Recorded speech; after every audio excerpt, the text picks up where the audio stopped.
Hello guys and welcome back to Showzone. In today's video, we'll discuss how the largest crypto bankruptcy just happened. Let's head right into it.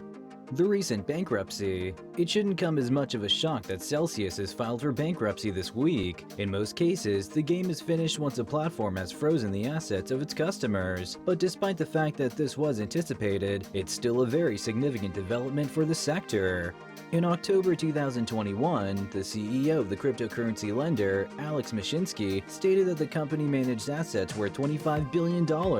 According to the information provided on its website, the financial institution was handling over $11.8 billion in assets as recently as May. Despite the plummeting values of cryptocurrencies, the company had another $8 billion in client loans, which helped it become one of the most prominent names in the cryptocurrency lending industry worldwide. Now, Celsius has only $167 million in cash on hand, which the company claims will offer ample liquidity to continue operations while the company is in the process of reorganization. In the meantime, Celsius owes its customers over $4.7 billion as stated in its bankruptcy filing. Additionally, the company's balance sheet contains a hole of approximately $1.2 billion. It just goes to show that leverage is a heck of a drug. However, as soon as you start sucking out all of that liquidity, it becomes a lot more difficult to keep the party going.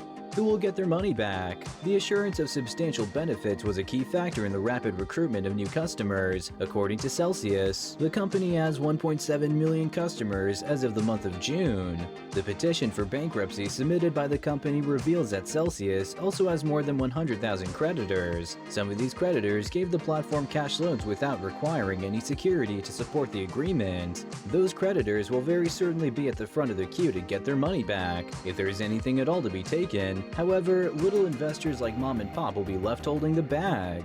The frequently asked questions go on to indicate that customers will not get incentive payouts at this time, and that reward accruals have been paused while the company is going through the Chapter 11 bankruptcy procedure. Because of this, clients who are attempting to access their crypto cash will not have any success for the time being. In addition, it is not obvious whether or not the bankruptcy processes would, in the end, make it possible for clients to reclaim any of their losses.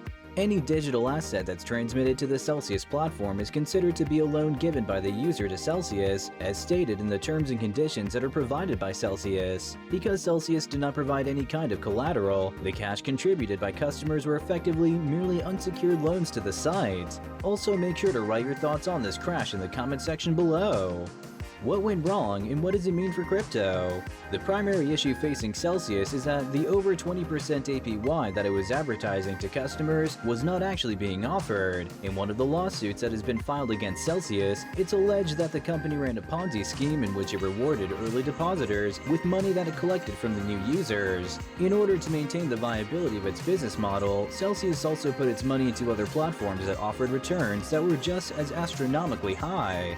According to a report published by The Block, Celsius had at least $500 million invested in Anchor, which served as a flagship financing platform for the now defunct Terra USD project, which was tethered to the United States dollar. Anchor guaranteed its clients an annual percentage yield on their USD holdings of 20%, a number that many analysts deemed unachievable in the long run. Because Celsius was one of the many platforms to park its capital with Anchor, the chain reaction of the major failures that occurred when the UST project collapsed in May was both enormous and rapid. This is a large part of the reason for this. Bhatia attributes the shortfall of $1.2 billion in the company's balance sheet on inadequate risk models, as well as the fact that collateral was sold out from under the company by institutional lenders. It's not just Celsius either. The loan sector of the cryptocurrency economy continues to show signs of stress. According to Carter of Castle Island Venture, the overall result of all of this is that credit is being destroyed and revoked, underwriting requirements are being tightened, and the solvency is being tested, which means that everyone is withdrawing liquidity from cryptocurrency lenders.